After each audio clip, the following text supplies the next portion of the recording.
Autoimmune Warriors here, me from the future. I just wanted to pop on and say that today, because of all the background noise, I decided to go ahead and just overdub this. So you might see me talking and the words not match up with what you're hearing. And that's because we are getting a winter storm, so there's lots of wind, dogs, and kids. So I hope you guys enjoyed today's Makeup and Maladies. Today we are going to be talking about rheumatoid arthritis. And I have already done a previous video on rheumatoid arthritis, or RA as I'm going to refer to it for the rest of the video. It just wasn't done in makeup and maladies, and it wasn't as thorough as I would like it to be. So we are going to revisit that one today, but I will add the original video in the description if you'd like to go watch that without all the makeup stuff. So I'm not big into long intros, so I'm just gonna cut to the chase and start putting on makeup. Okay, so I would like to start with a disclaimer.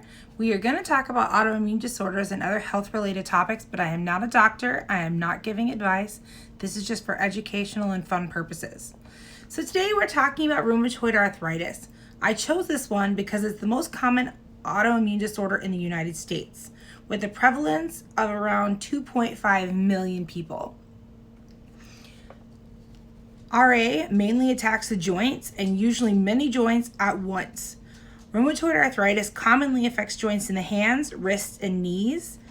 In a joint with RA, the lining of the joint becomes really inflamed, causing damage to the joint tissue.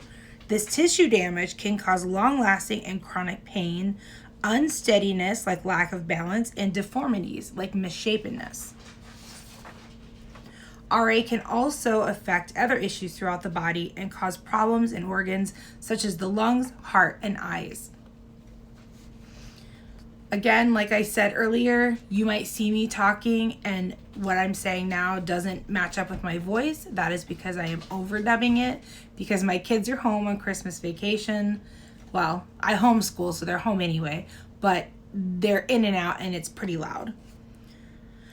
Some of the symptoms of RA are pain or achiness in more than one joint, stiffness in more than one joint, tenderness and swelling in more than one joint, the same symptoms on both sides of the body, weight loss, fever, fatigue or tiredness, and weakness. Those are pretty general. There's also some blood work that needs to be done. You'll have some positive blood work that will help them being the primary doctor or rheumatologist, diagnose you. There are some risk factors for RA. Research has shown that a number of genetic and environmental factors can really help determine a person's risk for developing RA. Some of those characteristic risks are their age, their sex. Rheumatoid arthritis is typically 2 to 3 times higher in women than men. Genetics play a factor. People born with specific genes are more likely to develop rheumatoid arthritis. These genes are called human leukocyte antigen class 2 genotypes. They can also make your arthritis worse. The risk of RA may be highest when people with these genes are exposed to environmental factors like smoking, or when a person is obese. Obesity and smoking are also risk factors on their own. The history of the amount of live births and early life exposures. Rheumatoid arthritis is diagnosed by reviewing symptoms, conducting a physical exam, and doing x-rays and lab tests, like I said earlier. It's a multi-step process to get diagnosed with rheumatoid arthritis. Well, with really any rheumatological disorder. It's best to diagnose RA early, within 6 months of onset of symptoms, so that people with the disease can begin treatment to slow or stop the disease progression. For example, we've all seen people with the misshapen fingers and knuckles that are all swollen. If we treat that early, you can slow or stop that from happening.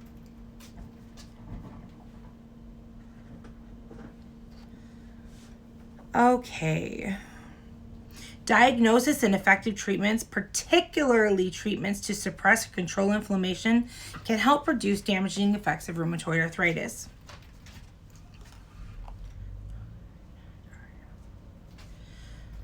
So you may ask yourself, how do I manage RA and improve my quality of life if I do get this disease? Well, RA affects many aspects of our daily living, including work, leisure activities, and social activities.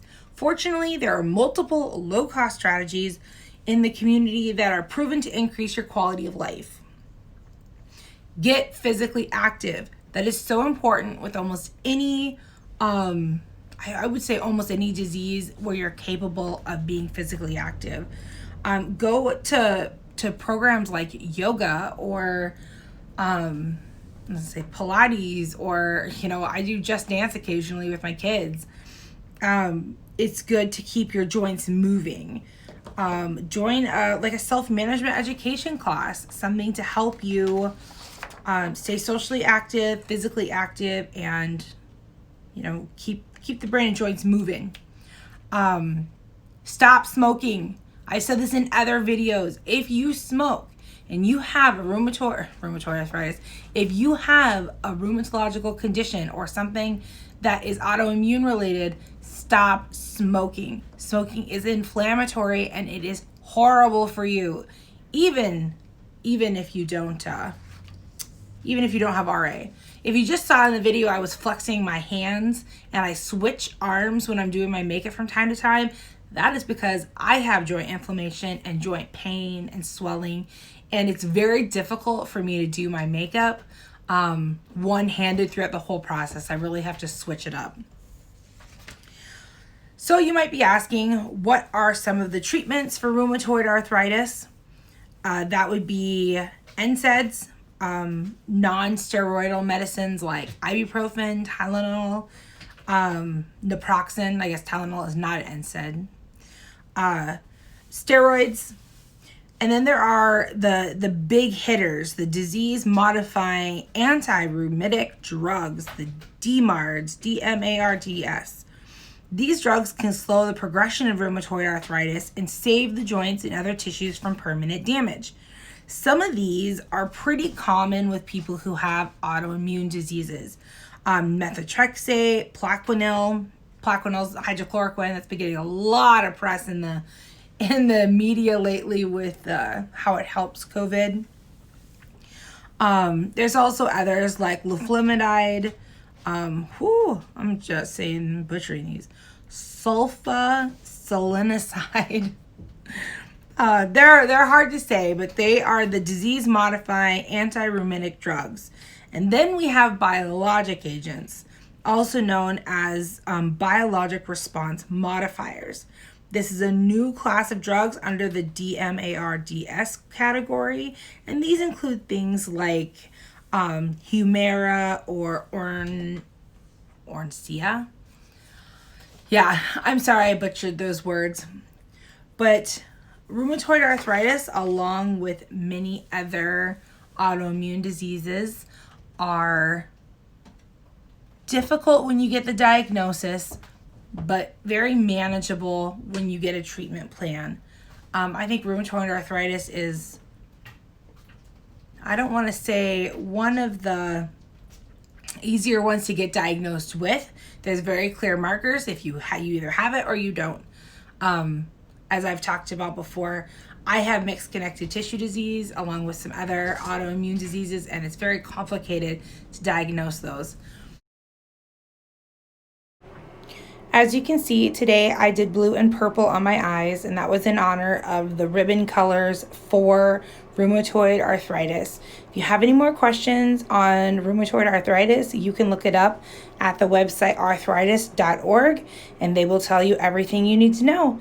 If you like this video and you're interested in learning more about autoimmune diseases, please give it a like and subscribe.